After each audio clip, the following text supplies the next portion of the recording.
नमस्कार दोस्तों, आज की हमारी क्लास का टॉपिक है परसेंटेज।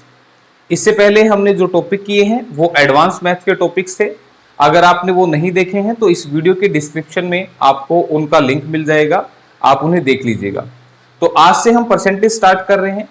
मेरे चैनल से जुड़ी जो भी इंफॉर्मेशन है वो आपके सामने स्क्रीन पर है, और ये जो चैनल है ये सभी स्टूडेंट्स के लिए बिल्कुल फ्री है, जहां पर हम एग्जाम से रिलेटेड तैयारी करते रहते हैं। जो भी एग्जाम हमारा नजदीक होता है उसकी तैयारी को हम करते हैं।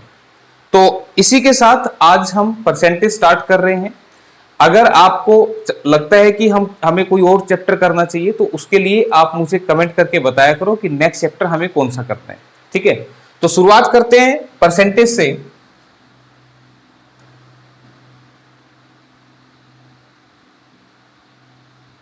परसेंटेज जिसे आप हिंदी में जानते हैं प्रतिशत के नाम से, प्रतिशत। तो क्या है परसेंटेज, ये इसके नाम में ही लिखा हुआ है। अगर आप ध्यान से देखें तो मैंने कहा प्रतिशत, प्रति का मतलब होता है एक और शत का मतलब होता है 100, यानी कि 1/100 को ही आप क्या बोलते हैं, प्रतिशत, यानी कि पर 100 को ही आप बोलेंगे प्रतिशत। इंग्लिश में भी देखिए लिखा हुआ है पर और सेंट, पर मतलब एक और सेंट मतलब 100। तो पर 100 ही आपका क्या होता है, परसेंटेज। यानी कि परसेंटेज क्या है, पर 100, और पर 100 का मतलब क्या, 1/100। तो 1/100 ही जो है वो आपका परसेंटेज है। अब 1/100 अगर किसी को नहीं समझ में आ रहा तो मैं थोड़ा सा प्रैक्टिकल बात भी कर लेता हूं। किसी भी चीज को 100 में से मापना ही आपका परसेंटेज है। ठीक है, मैंने क्या बोला, एक बार फिर से सुनिए। किसी भी चीज को जब हम 100 में से मापते हैं तो उसे हम बोलते हैं परसेंटेज। अब ये बात मैंने क्या बोली कि 100 में से मापना। अब आपको बता दें, इससे रिलेटेड काफी क्वेश्चन एचएसएससी में पूछे गए हैं। तो इस बात को कि किसी भी चीज को 100 में से मापना परसेंटेज है, मैं समझाता हूं आपको एग्जांपल्स के थ्रू। ठीक है, जैसे कि आज का हमारा जो पहला क्वेश्चन है, ये क्वेश्चन क्या कह रहे हैं, मनीष बीमा पॉलिसियों में 3818 रुपए का निवेश करता है, जो उसकी मासिक आय का 20% है, उसकी मासिक आय क्या है। तो मैंने कहा कि किसी भी चीज को 100 में से मापना ही आपका परसेंटेज है। तो ध्यान दीजिए, उसने पूछा कि उसकी मासिक आय कितनी है, तो हम मान लेते हैं कि मनीष की मासिक आय 100 रुपए है। तो 100 रुपए में से 20%, तो 100 का 20% दोस्तों 20 ही होता है। ठीक है, तो 20% का मतलब क्या हुआ कि 100 में से 20। ठीक है, तो 20 उसने कहां इन्वेस्ट कर दिया, पॉलिसी में इन्वेस्ट कर दिया। ठीक है, तो 20 अगर पॉलिसी में इन्वेस्ट कर दिया तो 20 की वैल्यू कितनी है क्वेश्चन में, 3818। ठीक है, तो 20 की वैल्यू दे रखी है, एक की वैल्यू क्या लिखोगे, 3818 बटे में 20, और 100 की वैल्यू, क्यों, क्योंकि उसकी मासिक आय पूछी गई थी, तो 100 की वैल्यू आपने निकालनी है। ठीक है, तो अभी मैंने ये सारी लाइनें लिखी हैं, नेक्स्ट टाइम मैं इस लाइन को छोड़ दूंगा। मैं कहूंगा 20 की वैल्यू ये है तो 100 की कितनी होगी, तो 3818 बटे 20 गुना 100 सीधा लिख देंगे। ठीक है, तो कम लिखना है आपने, ये समझाने के लिए मैंने लिख दिया। कई बार मैं ऐसे लिखता हूं तो बच्चा सोचता है कि ये कैसे बना। ठीक है, तो अब 20 से काटेंगे, 5 पे कटेगा, 5 अट्ठे 40, 5 एकम 5 और 4 9, 5 अट्ठे 40, 5 से 15 और 4 19। तो 19,090 रुपए जो है वो बनेगी उसकी मंथली इनकम, और ऐसा दिया है ऑप्शन नंबर ए में। ठीक है, 2021 का पूछा हुआ क्वेश्चन है ये। तो 100 में से कैसे मापते हैं ये मैंने आपको बताया। अगर परसेंटेज की टर्म में लिखना चाहें तो फिर कैसे लिखेंगे कि उसने 20% इन्वेस्ट कर दिया, जो कि 3818 के बराबर है।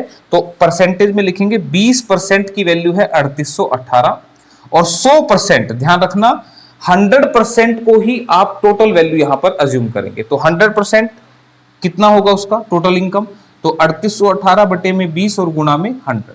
परसेंटेज मैंने क्यों नहीं लिखा, क्योंकि वो आपस में कट जाता है, इसको लिखने की जरूरत नहीं थी। ठीक है, तो 20 से काटेंगे 5 पे और मल्टीप्लाई करेंगे तो फिर से आपका आंसर वही आ जाएगा। ठीक है, तो दोनों टर्म्स में मैंने लिख के दिखाया, कैसे मापते हैं 100 में से वो भी बताया। ठीक है, तो इसी के साथ नेक्स्ट क्वेश्चन देखते हैं, आप करके देखें, बिल्कुल आसान है।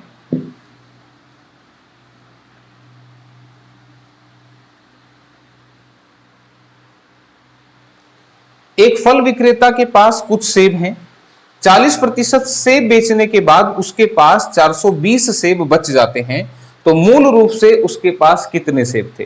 तो अब देखो, उसने 40% सेब बेच दिए, यानी कि 100 में से 40 सेब उसने बेच दिए, तो बचे कितने होंगे? तुम कहोगे 60 बचे होंगे। तो 60 सेब जो है बचे हुए, उसी की वैल्यू क्वेश्चन में 420 दे रखी है। ठीक है ना, देखो ये 420 के है बचे हुए हैं, तो हमने इसको बचे हुए से कंपेयर किया।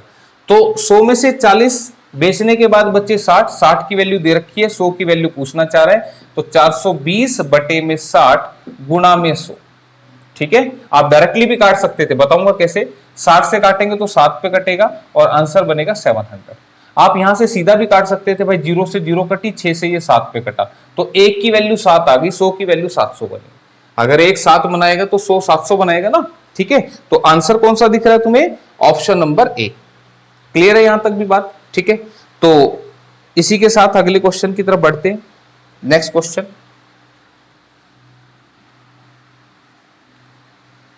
एक परीक्षा में 15% छात्र फेल हो जाते हैं। यदि 1500 छात्र परीक्षा में उपस्थित हुए तो कितने उत्तीर्ण हुए, कितने पास हुए?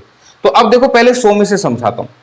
एक परीक्षा में 15% छात्र फेल हुए, यानी कि 100 में से 15 फेल हो गए। तो 100 में से 15 फेल हो गए तो कितने पास होंगे? तुम कहोगे 100 में से फिर 85 पास हो गए। तो 85 बच्चा जो है वो पास हुआ है, लेकिन यहां पे 100 में से 85 है, लेकिन यहां तो क्वेश्चन में 1500 है। ठीक है, तो मैंने क्या बोला, देखो कि 100 बच्चों में से कितने पास हो गए? 85। ठीक है, 100 में से 85, 15% छात्र फेल हो गए, तो 100 में से 85 पास हो गए। तो 100 में से 85 पास है, लेकिन यहां पर ये 1500 हैं, यानी कि टोटल स्टूडेंट 100 में से 85 पास है, लेकिन 100 नहीं है स्टूडेंट्स। स्टूडेंट कितने हैं? 1500। तो 1500 बनाने के लिए 15 गुना करना पड़ेगा, तभी तो 1500 बनेगा ना भाई। तो इसका भी तुम 15 गुना कर दो, आंसर आ जाएगा। तो 15 पंजे 75, 15 अट्ठे 120 और 7 27, तो 1275 बन गए। और देखो यहाँ पे टोटल स्टूडेंट 1500 बन गए। ठीक है, फिर भी अगर किसी को ये बात नहीं समझ में आई, मैं तो वो दिखा रहा हूं ना कि 100 में से कैसे मापते हैं, किसी को नहीं आई तो फिर उसको कैसे कर सकता है कि अगर 15% छात्र फेल हुए, यानी कि 100 में से 15 फेल हुए, तो 85% जो है वो पास हुए। तो तुम कहोगे 85% स्टूडेंट जो है वो पास हैं, और ये किसका 85% है? ध्यान रखना, ये 1500 का 85% है। ठीक है, क्लियर? तो 1500 का 85% पास हुए, तो आप इसको ऐसे भी कैलकुलेट कर सकते थे। 85% की वैल्यू ऐसे करेंगे तो 15 गुना 85, ये फिर से कितना बनेगा? 1275, तो 1275 आ जाएगा। ठीक है, तो ये 100 के हिसाब से आंसर था, लेकिन बच्चे 1500 थे, इसलिए मैंने 15 गुना किए। ठीक है, तो आंसर देख लेते हैं। आंसर ऑप्शन नंबर सी में लिखा हुआ है। ठीक है, 2020 का पूछा हुआ क्वेश्चन था। तो नेक्स्ट क्वेश्चन, वीडियो को पॉज करके कर सकते हैं।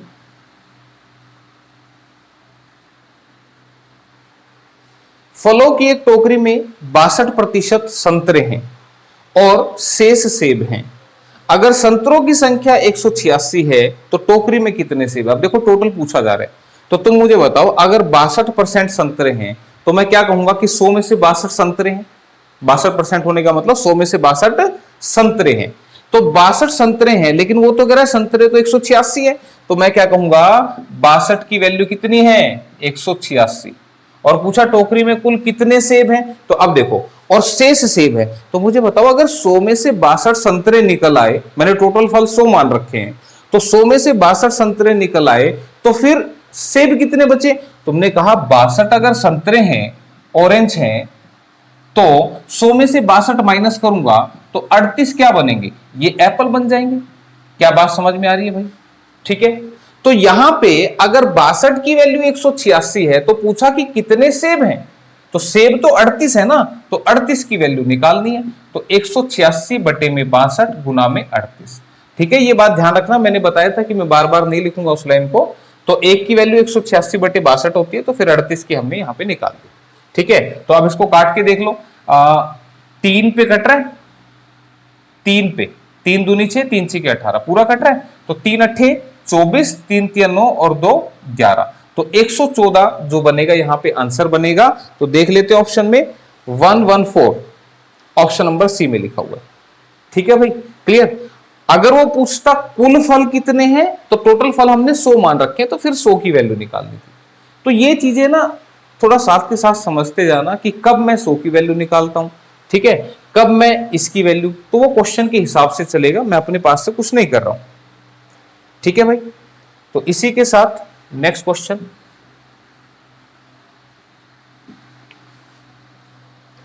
एक आदमी अपने मासिक वेतन में से 65% खर्च करके 525 रुपए हर महीने बचाता है, तो वह प्रति माह कितना वेतन पाता है? तो हमने मान लिया टोटल वेतन 100 है भाई। ठीक है, टोटल वेतन कितना है? 100। अपने मासिक वेतन में से 65% उसने खर्च कर दिया, तो मुझे बताओ 100 में से 65 खर्च कर दिया तो बचा कितना होगा? तुम कहोगे 35 बच गया होगा। भाई टोटल वेतन हमने 100 मान लिया, 65% खर्च करने का मतलब, देखो मैं लिख के भी दिखाता हूं, 65%। आप जब भी परसेंटेज हटाते हैं तो नीचे क्या लगता है? 100 लगता है। परसेंटेज का जब भी साइन हटाएंगे तो नीचे क्या लगाएंगे? 100। क्यों? क्योंकि पर 100 ही परसेंटेज होता है ना, तो नीचे 100 लगाना है। यानी कि उसकी इनकम 100 थी तो उसने 65 खर्च कर दिए, ये क्या उसकी इनकम है, आय है, और ये उसने खर्च कर दिया। तो मैंने क्या कहा था, 100 में से ही माप रहे हम, तो 100 में से 65 खर्च कर दिए तो बचे कितने होंगे? तो तुम कहोगे 35 बचे होंगे। तो 35 जो बचे हैं वही क्वेश्चन में 525 के बराबर है। क्यों भाई 525 रुपए बचाता है ना, तो 35 की वैल्यू दे रखी है, टोटल वेतन पूछ रहा था तो 100 की निकालनी थी, तो 525 बटे में 35 और गुणा में 100। तो काट दो, 5 से काट दो, 5 सत्ते 35, 5 एकम 5, 0 5 पंजे 25, 7 एकम 7, 7 पंजे 35, तो 1500 रुपए आने चाहिए भाई इनकम। ठीक है, तो इनकम देखो 1500 रुपए, ऑप्शन नंबर डी में लिखा हुआ है। ठीक है, आ रहा है, पता लग रहा है 100 में से कैसे माप रहे हैं। तो ये आपके क्वेश्चन चल रहे हैं। अगला क्वेश्चन देखो फिर से, तो ये बात अब मेरे ख्याल से समझ में आ रही होगी कि 100 में से कैसे मापते हैं, और एग्जाम्पल से तो और भी ज्यादा अच्छे से आ रही है कि कपड़ों की एक दुकान में 40% कामगार पुरुष हैं। यदि कपड़ों की दुकान में कार्य करने वाले पुरुषों की संख्या 100 है तो दुकान में कर्मचारियों की कुल संख्या कितनी है? तो अब देखो ध्यान से सुनना मेरी बात, कि एक कपड़े की दुकान में 40% जो काम कर रहे हैं, कामगार का मतलब जो वर्किंग पीपल हैं, वो पुरुष हैं, यानी कि 40% पुरुष हैं, तो 60% कोई महिलाएं हैं या बच्चे हैं, जो भी है जैसा भी है वहां पे। ठीक है, यदि कपड़ों की दुकान में कार्य करने वाले पुरुषों की संख्या 100 है, तो हमने कहा 40% का मतलब 40 की वैल्यू 100 दे रहा है। तो पूछ रहा था दुकान में कर्मचारियों की संख्या, तो 100 की वैल्यू पूछ रहा था। तो 100 की वैल्यू कैसे निकालेंगे? 100 बटे में 40 और गुना में 100, तो 20 दूनी 40, 20 पंजे 100, 2 से कटा 50 पे और 50 पंजे 250, तो 250 जो है वो टोटल पुरुष है वहां पर, मतलब टोटल कर्मचारी हैं, तो ऑप्शन सी आंसर बनेगा। ठीक है, रटना नहीं है चीजों को, समझो 40% पुरुष हैं, तो 40% पुरुष हैं जो कि 100 के बराबर है, तो 40 की वैल्यू 100 है तो 100 की वैल्यू निकाल दो बस उठा के। ठीक है, क्योंकि टोटल को हम 100 ही मान रहे हैं। ठीक है, इसी के साथ अगला क्वेश्चन क्या बोल रहा है कि भाई एक संख्या 33% बढ़ाए जाने पर 798 बन जाती है, तो संख्या क्या होगी?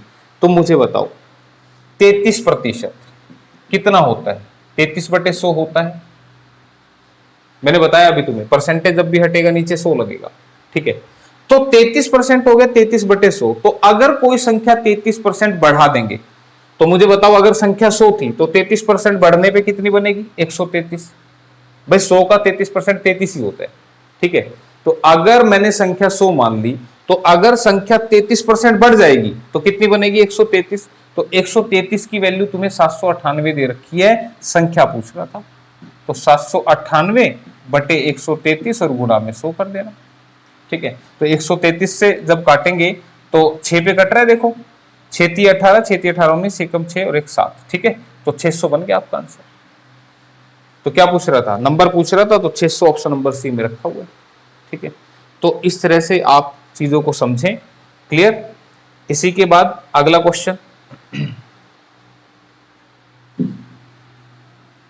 देखो क्या है, एक संख्या के 30% और 50% के बीच का अंतर 200 है। ठीक है, तो संख्या ज्ञात कीजिए। तो 30% और 50%, तो संख्या 100 मान ली, तो 100 का 30% कितना होगा दोस्तों? 30 ही होगा, और 100 का 50% कितना होगा? 50 ही होगा। तो तुम मुझे बताओ 30% और 50% इनके बीच में अंतर कितना है? परसेंटेज लगाओगे तो भी कोई आफत नहीं आ जाएगी।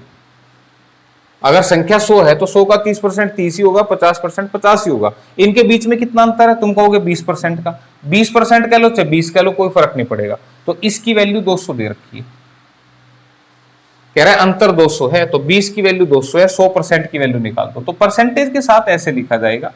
अगर आप बिना परसेंटेज लिखना चाहो तो फिर कैसे लिखा जाएगा? ये आंसर आ गया। बिना परसेंटेज यार ये 30 हो गया, ये 50 हो गया, इनके डिफरेंस कितना है? 20। 20 की वैल्यू 200 थी, 100 की वैल्यू निकालनी थी, तो 20 से काटा, 10 पे कटा, 1 की वैल्यू 10 तो 100 की वैल्यू 1000। ठीक है, तो इस तरह से आप लिख सकते हैं। इसी के साथ आगे बढ़ते हैं। तो 1000 ऑप्शन नंबर सी में लिखा हुआ है भाई। अगला क्वेश्चन,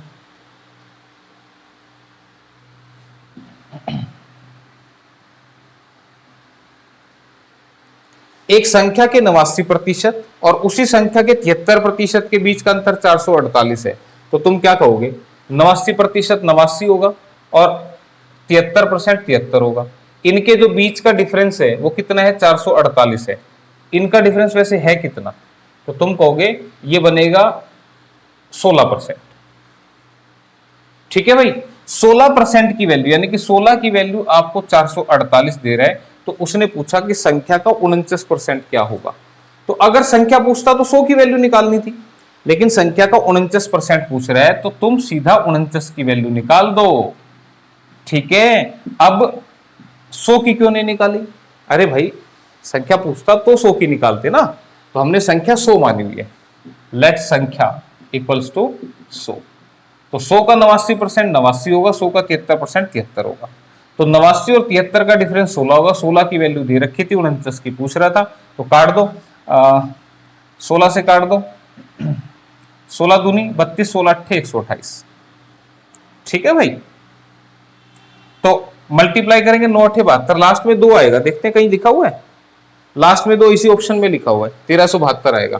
तो आंसर कितना बनेगा? 1372। मैंने कैसे कैलकुलेट किया भाई? 28 गुणा 49 करेंगे, 49 और 28 का प्रोडक्ट करेंगे तो 8 9 72, लास्ट में 2 आएगा ना, तो एक ही ऑप्शन में लिखा हुआ था 2, इसलिए मैंने सीधा आंसर बताया कि ऑप्शन डी आएगा। ठीक है, तो आप करके देख लेना अगर चेक करना चाहो तो। हाँ, अगर ज्यादा ऑप्शनों में 2 लिखा होता तो फिर करके देखना पड़ता। ठीक है, तो ये छोटे छोटे पॉइंट हैं, आप याद रखेंगे तो आपको फायदा होगा। ठीक है, इसी के साथ अगला क्वेश्चन,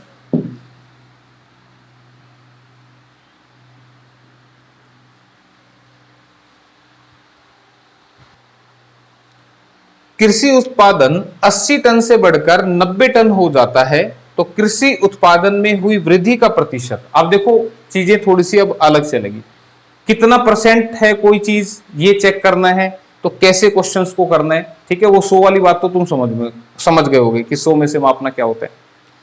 कृषि उत्पादन 80 टन से बढ़कर 90 टन हो गया। देखो पहले कितना था? 80 टन, और फिर कितना हो गया? 90 टन। तो मैं पूछूं कितने टन बढ़ गया, तो तुम कहोगे कि 10 टन बढ़ गया। बढ़ गया कि नहीं बढ़ गया? तो उसने पूछा कि कृषि उत्पादन में हुई वृद्धि का प्रतिशत। जब भी ये पूछे कि कितना बढ़ गया तो जवाब करोगे तुम 10 टन, लेकिन वो पूछ रहा है कितने प्रतिशत बढ़ गया। ध्यान दो, यहां कितने परसेंट जो है वो बढ़ा है ये पूछ रहा है।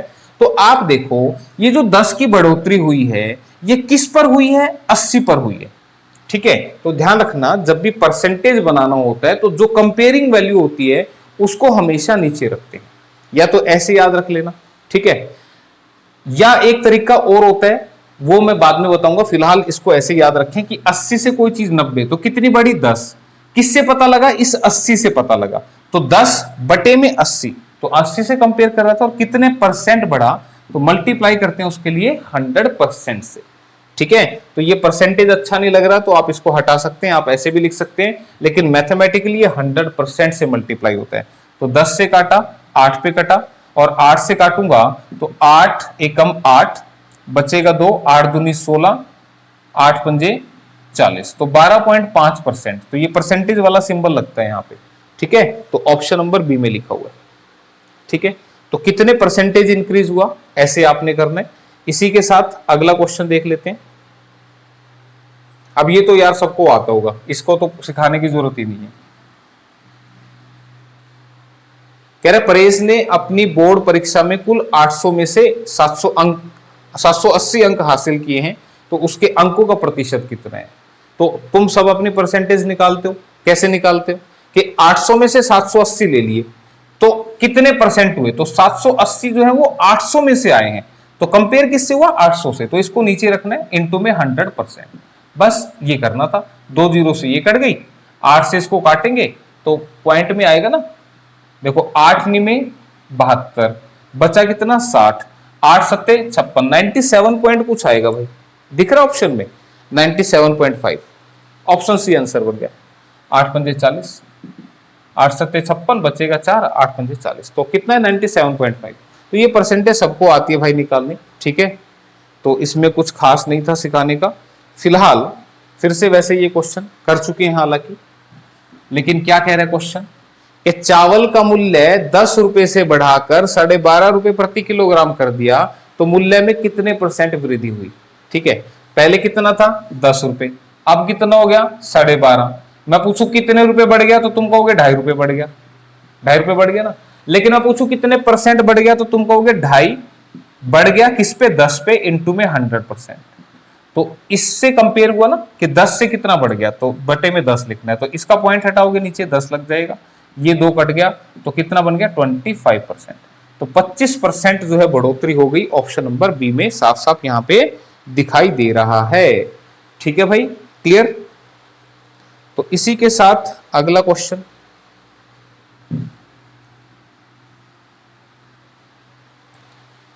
खिलौनों की एक दुकान में 50 लाल कारें और 20 नीली कारें हैं। यदि स्टोर में खिलौनों की कुल संख्या 80 है तो नीली कारों के प्रतिशत की गणना कीजिए। तो मुझे बताओ नीली कार पहले तो है कितनी, तो नीली कार तो 20 है भाई, ठीक है, 20 जो है वो नीली कार है, और टोटल खिलौने कितने हैं 80, तो नीली कारों का परसेंट निकालना है तो बटे में टोटल वैल्यू को लिखना है, तो यहां पे 80 लिखेंगे और कितना परसेंट है इनटू में 100%। ठीक है, ध्यान रखना यहां पे 50 लाल कार थी, 20 नीली कार थी, टोटल तो 70 हुई, लेकिन वो खुद बोल रहा है कि यदि स्टोर में खिलौनों की कुल संख्या 80 है तो नीली कारों के प्रतिशत की गणना कीजिए। तो नीली कार तो 20 ही हुई, कितने में से 80 में से, तो 20 जो कि 80, 4 से कटाइए 25 पे, सो आंसर बनेगा 25%। तो 25% जो है वो आंसर बनेगा, ऑप्शन नंबर ए में लिखा हुआ है। ठीक है, क्लियर है यहां तक बात। अगला क्वेश्चन, ये सभी प्रीवियस ईयर क्वेश्चन है भाई, ठीक है। एक बल्लेबाज 110 रन बनाता है जिसमें 3 चौके और 8 छक्के शामिल हैं। विकेटों के बीच दौड़कर वह अपने कुल रनों का कितने प्रतिशत रन बनाता है। ध्यान से सुनना मेरी बात, उसने 3 चौके मार दिए, यानी कि 4 जो है वो कितने हैं 3 है, और एक चौके में 4 रन होते हैं, तो इसका मतलब 12 रन उसने जो बनाए वो चौकों से बना दिए, 3 चौके हैं, ठीक है, 3 4 है, तो 3 into 4 12 रन। 6 कितने लगाए उसने, 8 छक्के लगाए हैं, एक छक्के में 6 रन मिलते हैं, तो 8 छक्के 48 रन उसको यहां से मिल गए। टोटल कितने मिल गए, टोटल मिल गए 60 रन, 48 और 12 60 बन गए। अब उसने कहा कि उसने बनाए तो 110 रन थे, 110 रन अगर उसने बनाए थे जिसमें से 60 उसने बाउंड्रीज से लिए हैं, तो बचे कितने 50 रन। भाई 110 में से 60 बाउंड्रीज के हैं, तो इसका मतलब 50 रन जो है उसने दौड़ के लिए हैं। तो पूछ रहा था कि विकेटों के बीच दौड़कर वह अपने कुल रनों का कितना प्रतिशत रन बनाता है। तो कुल रनों का, तो नीचे क्या लगाना है 110। तो मैं जो बोल रहा था ना कि सेकंड पॉइंट कि क्या नीचे रखना होता है, जिसके साथ का या से लिखा होगा ना, का से इंग्लिश में लिखा होता है ऑफ या देन, ठीक है। तो उसने पूछा कि विकेटों के बीच दौड़कर वह अपने कुल रनों का, देखो कुल रनों का लिखा है तो नीचे क्या लिखना है, कुल रन लिखने हैं। इंग्लिश में भी दिखा देते हैं, what percent of his total score, of his total score, तो टोटल स्कोर के साथ ऑफ लगा, मैंने कहा था जिसके साथ ऑफ लगा उसको नीचे रखते हैं। तो कितना परसेंट बनाएगा, मल्टीप्लाई करना है 100% से, तो 0 से 0 उड़ गई, ये कितना बन गया, दिस इज 500 अपॉन में 11। तो सोल्व करेंगे तो 11 चौके 44, बचेगा कितना 60, 11 पंजे 55, तो 45 से कुछ फ्रैक्शन बनेगा, तो 45 से ही 5/11 ऑप्शन में दिखाई दे रहा है। आप पूरा कैलकुलेट ना भी करें तो भी आंसर पता लग जाएगा। ठीक है। और ये क्वेश्चन भी आपका देखो 2021 में पूछा हुआ क्वेश्चन। तो आप देख सकते हैं कि किस तरह के क्वेश्चन परसेंटेज चैप्टर से पूछे गए हैं। मैं अपने पास से क्वेश्चन नहीं लगा रहा हूं, फिलहाल जो क्वेश्चन पूछा गया उसको समझा रहा हूं, ठीक है ना, क्लियर। तो इसी के साथ जो अगला क्वेश्चन है आपका, ध्यान से एक बार पढ़ लीजिएगा और करके बताइए मुझे कि क्या आंसर बनेगा। यहां पे कह रहा है 3 घंटे 40 मिनट का एक अंतराल यानी कि एक इंटरवल है 3 घंटे 45.5 मिनट के तौर पर गलत आकलित हुआ। यानी कि करना था 3 घंटे 40 मिनट कैलकुलेट, लेकिन गलती से कर दिया 3 घंटे 45.5 मिनट। तो कह रहा था त्रुटि का प्रतिशत, कितनी गलती यहां पर हुई। तो तुम मुझे बताओ 3 घंटे और 40 मिनट का समय था, यह कैलकुलेट करना था, लेकिन गलती से कर दिया कितना, 3 घंटे 45.5 मिनट कैलकुलेट कर दिया। तो गलती हुई कितनी, पहले तो ये देखो, 40 मिनट की बजाय 45.5 लिखा, तो 5.5 मिनट की यहां पर गलती हुई है, ठीक है भाई। तो 5.5 मिनट की गलती हुई है बटे में ओरिजिनल टाइम जो कि 3 घंटे 40 मिनट है, ओरिजिनल टाइम, गलती का परसेंटेज चेक करना है। तो इससे कितनी गलती हुई, किससे, इससे गलती चेक करनी है ना, इनटू में क्या करना है 100%, ठीक है। तो अब इसको सोल्व करोगे तो ध्यान दो ये मिनट में लिखा हुआ ऊपर और नीचे घंटे और मिनट में है, तो भाई ऐसे कट नहीं जाएगा, सेम होगा तभी कटेगा। तो ऊपर वाले को मिनट में रखा, नीचे वाले को मिनट में बना देंगे। तुम मुझे बताओ 1 घंटे में 60 मिनट होती हैं, तो फिर 3 घंटे में कितनी हो जाएंगी 180 मिनट। तो 180 और 40 ये तो कितनी बन गई 220 बन गई, इनटू में कितना परसेंट, मल्टीप्लाई 100%, ठीक है ना। ये तो सब जानते होगे भाई, 1 घंटे में 60 मिनट होती है तो 3 घंटे में 180 मिनट हो जाएंगी, और 40 ये तो 180 प्लस 40 220 हो गई। पॉइंट हटा दो भाई, कितना लगेगा 10, 2 जीरो से 2 जीरो उड़ा देना, 11 दूनी 22, 11 पंजे 55, 5/2 यानी कि 2.5%। तो 2.5% एरर यहां पर हो रही है भाई, कितना ऑप्शन में, ऑप्शन नंबर डी में लिखा हुआ है, 2021 में पूछा था। लेटेस्ट क्वेश्चन करवाए जा रहे हैं आपको, ये नहीं कि पुराने उठा के दे दिए, ठीक है। परसेंटेज के अब तक मेरे ख्याल से 8-10 सालों के क्वेश्चन है ये यहाँ पे। तो जो क्वेश्चन पूछे गए हैं सारे यहाँ पे कोशिश है कि मिल जाएं और आपको करवा दिए जाएं, ठीक है। तो इसी के साथ अगले क्वेश्चन की तरफ बढ़ चलते हैं। क्वेश्चन क्या है, ध्यान से देखिएगा।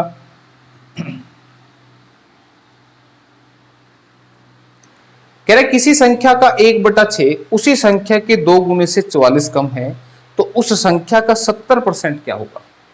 अब देखो चीजों को ना x मान के नहीं करेंगे, जहां जरूरत पड़ेगी मैं x मानूंगा भी, ऐसा नहीं है कि भाई मैं x नहीं मानूंगा, जहां जरूरत पड़ेगी मैं मानूंगा x। लेकिन फिलहाल थोड़ा सा समझने की कोशिश करना कि किसी संख्या का 1/6, किसी संख्या का 1/6, ये फ्रैक्शन जो होता है ना बड़े काम की चीज होती है। क्या, इसमें जो नीचे लिखा होता है ना इसी को हम संख्या मान लेते हैं, इसको हमने क्या मान लिया, संख्या। और ये जो ऊपर लिखा हुआ है ये क्या बनेगा फिर, संख्या का 1/6। देखो जो आप बार बार x मानते हो या 100 मानते हो, उसको मैंने क्या मान दिया, जो फ्रैक्शन में नीचे लिखा हुआ है, ठीक है। उसने बोला कि किसी संख्या का 1/6, संख्या का, ठीक है। तो का मतलब ये नीचे संख्या लिखी है, मैंने कहा था ना जिसके साथ का या से लिखा होता है वो नीचे लिखा होता है, तो ये यानी कि ये संख्या है। तो अगर संख्या 6 है तो 6 का 1/6 कैलकुलेट करके देखना, वो एक ही आएगा, करके देख लो। तो 6 का 1/6 तो क्या लिखोगे, 6 गुना 1/6 तो कट के एक ही आएगा ना, तो टेंशन लेनी नहीं इसके बारे में, ठीक है। तो कह रहा था कि संख्या का 1/6 उसी संख्या के दुगने से 44 कम है।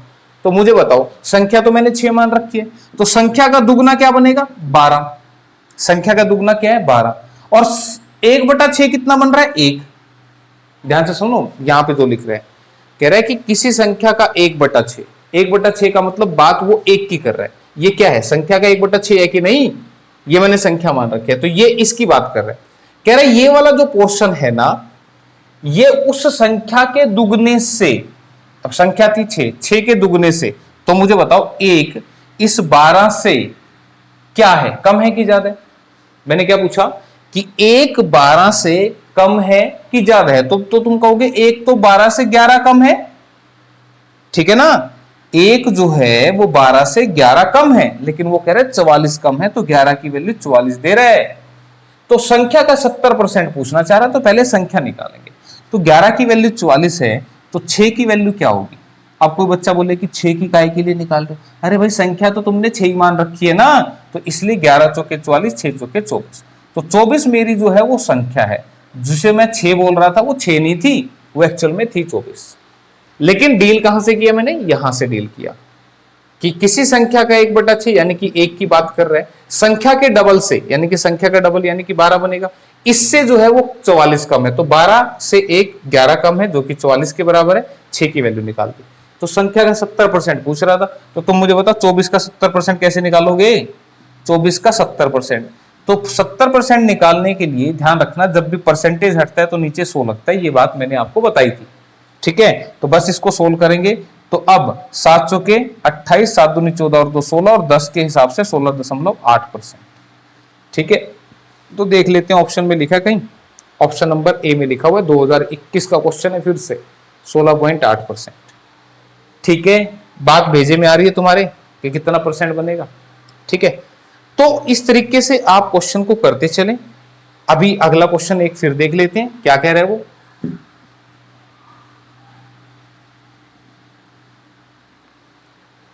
यदि किसी संख्या का 75% 75 में जोड़ा जाता है तो परिणाम वही नंबर होता है, तो संख्या क्या है। अब देखो ये जो डिटेल बोल रहा है, पहले मैं डिटेल समझा दूं कि किसी संख्या का 75%, संख्या क्या माननी तुमने, x। अब देखो पहले x से बता दो, किसी को लगे बोला x से करेंगे तो ज्यादा आसान पड़ेगा। संख्या का 75% कैसे निकालोगे, ऐसे निकालोगे, परसेंट हटा के 100 लगा दिया। संख्या का 75% अगर मैं इसमें 75 जोड़ दूं तो कह रहा है कि परिणाम वही नंबर होता है, इसका मतलब x ही हमारा जो है रिजल्ट आ जाएगा। तो अब इसको सोल्व कैसे करेंगे, देखो x वालों को एक साइड कर लेंगे, नंबर को एक साइड, तो इसको इधर ले जाएंगे। तो पहले काट लेते हैं, 25 या 75, 25 चौके 100, तो 75 बराबर है कितना, x माइनस, इसको इधर ले गए तो कितना बना, 3/4x। सोल्व करो, 4 into x 4x minus 3x कितना बना x, x/4 75 के बराबर है, तो x की वैल्यू क्या आ जाएगी, आर पार की गुणा लगा दो, तो 75 गुणा में 4 कितना बन गया, 300, ठीक है। तो हमसे क्या पूछ रहा था, संख्या, तो संख्या 300 आ गई, क्लियर है। एक तरीका तो ये जो डिटेल वाला है, वो सोच रहा हो बोला डिटेल तो बताई नहीं सर ने। अब दूसरा तरीका क्या है कि किसी संख्या का 75%, तो यहां पे जो परसेंटेज वैल्यू है ना भाई, इसका इस्तेमाल करेंगे इस चैप्टर के अंदर। कैसे, 75% का मतलब हो गया 75/100। मैंने क्या सिखाया था, 100 में से मापना ही परसेंटेज है, यानी कि अगर नंबर 100 है तो 100 हमारी संख्या है, और संख्या का 75% कितना होगा, 75 ही होगा, ठीक है।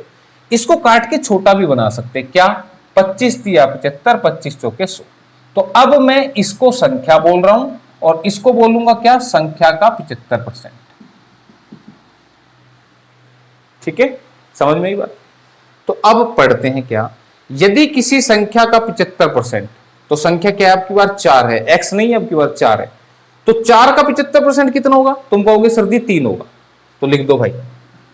उसने कहा अगर 75% में 75 जोड़ा जाए, तो अब प्लस में क्या जोड़ा जाए, मैं 75 इसमें 75 जोड़ रहा, लेकिन मैं क्वेश्चन मार्क लगा रहा हूं, तुम 75 जोड़ दोगे तो तुम 75 और 3 78 बता दोगे, ठीक है। सुनो समझो, अगर 75% में 75 जोड़ दे तो 75% 3 माना मैंने, ये 75% है, इसमें अगर मैं 75 जोड़ दूं तो परिणाम मेरा नंबर आ जाएगा, नंबर तो मैंने 4 मान रखे हैं। तो बस अब मैं एक बात पूछना चाह रहा हूं कि 3 में क्या जोड़ दूं कि 4 आ जाए, तो तुम कहोगे सर जी ये पूछने की बात है, एक जोड़ दो तो 4 आ जाएगा कि नहीं आएगा। तो ये एक जोड़ने से 4 बना, लेकिन क्वेश्चन में तो 75 जोड़ा था, तो एक की वैल्यू भाई 75 है, 4 की पूछ रहा था, तो 75 गुणा में 4 300 आ गया, बस यही करना था। ये दोनों सेम है, ठीक है, बशर्ते कि सिर्फ लिखने का अंदाज बदल दिया, दोनों सेम है, ठीक है, ध्यान रखना, बस लिखने का अंदाज बदला। एक क्वेश्चन और देखते हैं,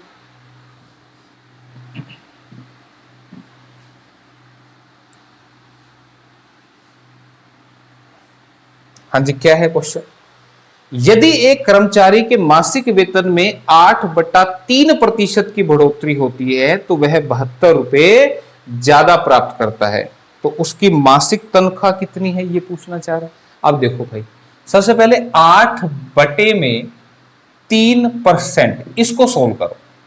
8/3% क्या होगा, परसेंट हटता है तो नीचे क्या लगता है 100, मैंने बताई थी कि ये बात नहीं बताई थी। इसका मतलब ये 8/300 बन गया। आप काटना चाहो तो काट भी सकते हो, नहीं भी काटोगे तो भी कोई दिक्कत नहीं है, काटोगे तो भी कोई दिक्कत नहीं है। अब पढ़ो, एक बार पढ़ना आना चाहिए ध्यान से। एक कर्मचारी के मासिक वेतन में 8/3% की बढ़ोतरी होती है। इसका मतलब अगर 300 उसका मासिक वेतन है, ये क्या है, उसकी मंथली इनकम है, दिस इज मंथली इनकम, और ये क्या है, 8/3% बढ़ोतरी। अब कैसे, तुम मुझे बताओ। अरे 300 का कोई तुम्हें बोल दे 8/3% कैलकुलेट करके बता दियो भाई हमें, तो तुम 300 का 8/3% कैलकुलेट करोगे तो परसेंटेज के नाम का 100 लगा दोगे, तो इससे ये कटा, 3 से ये कटा, तो कितना आएगा, 8 ही आएगा, और कितना आएगा, ठीक है।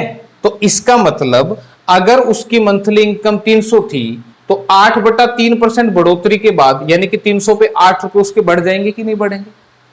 बात समझ में आ रही है कि 300 रुपए पे 8 रुपए उसके बढ़ गए, लेकिन वो कह रहा है कि वो तो 72 रुपए ज्यादा प्राप्त करेगा, इसके हिसाब से तो 8 रुपए ज्यादा प्राप्त करेगा, तो 8 की वैल्यू ही 72 दे रहा है भाई, 300 की पूछ रहा था, तो निकाल दो 72/8 गुना में 300 करके, 8 नी में 72, 9 3 2700, तो 2700 रुपए उसकी मंथली इनकम है भाई। ऑप्शन नंबर ए आ गया आंसर।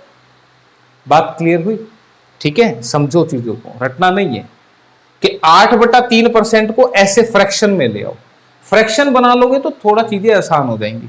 कि मंथली इनकम 300 थी, तो 300 का 8/3% मैंने निकाल के भी दिखाया, 300 का 8/3% 8 ही होगा।